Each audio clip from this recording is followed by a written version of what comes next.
Hello friends, ગામઠી કિચનમાં તમારું હાર્દિક સ્વાગત છે। આજે આપણે બનાવીશું ચોખાના લોટનું ખીચું। તો ફ્રેન્ડ્સ, ઠંડીની શરૂઆત થઈ જાય એટલે આપણને ખીચું યાદ આવે જ। તો આ ખીચું કેવી રીતે બનાવવું ચાલો જોઈ લઈએ। સબસ્ક્રાઇબ કરો ગામઠી કિચનને ને બેલ આઇકોન દબાવો લેટેસ્ટ કુકિંગ વિડીયો જોવા માટે। ખીચું બનાવવા માટે અહીંયા આપણે જોશે 1 વાટકી ચોખાનો લોટ, 2 નંગ તીખા મરચાં લીધા છે। મરચાં તમારા ટેસ્ટ પ્રમાણે તમે લઈ શકો છો।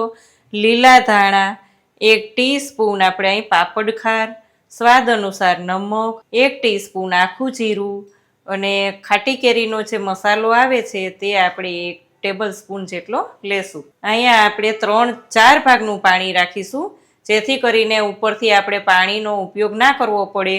એટલે જેટલો ચોખાનો લોટ હોય એનાથી 4 ભાગનું પાણી આપણે ગરમ થવા રાખી દેશું। એક જાડા તળિયાવાળું પેન લઈ અને 1 વાટકી ચોખાના લોટની સામે તે જ વાટકીથી માપ કરી અને અહીંયા મેં 4 વાટકી પાણી લઈ લીધું છે।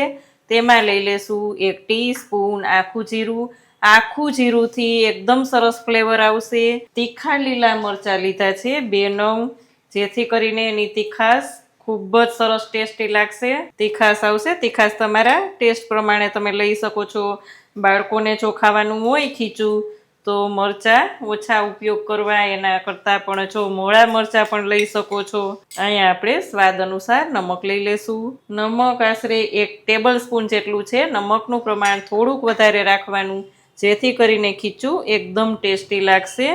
અહીંયા આપણે થોડીક વાર પાણીને ગરમ થવા દેવાનું છે, ઉકળવા દેવાનું છે। ઠંડી પડે એટલે આપણને ખીચું યાદ આવે અને ફૂલ ઠંડીમાં તો ખીચું ખાવાની મજા જ કંઈક ઓર હોય છે। અહીંયા આપણું પાણી ગરમ થવા માંડ્યું છે। પાણી ગરમ થઈ જાય એટલે એમાં આપણે પાપડ ખાર લેવાનો છે। અહીંયા પાપડ ખાર આપણે લઈ લેશું। પાપડ ખાર લેશું એટલે પાણી એકદમ ઓલું થઈ જશે અને ઉભરાય એવું થઈ જશે, પણ પાપડ ખાર લીધા પછી ખાસ પાણીને ઉકળવા દેવાનું, તો જ ખીચું આપણું સારું બનશે। થોડીક વાર પાણી ઉકળશે એટલે પાણી થોડુંક ઓછું પણ થઈ જશે, એટલે પાણી થોડુંક વધારે લેવાનું, જેથી કરીને ખીચું એકદમ સરસ ઢીલું હોય તો ખાવાની મજા ખૂબ જ આવે।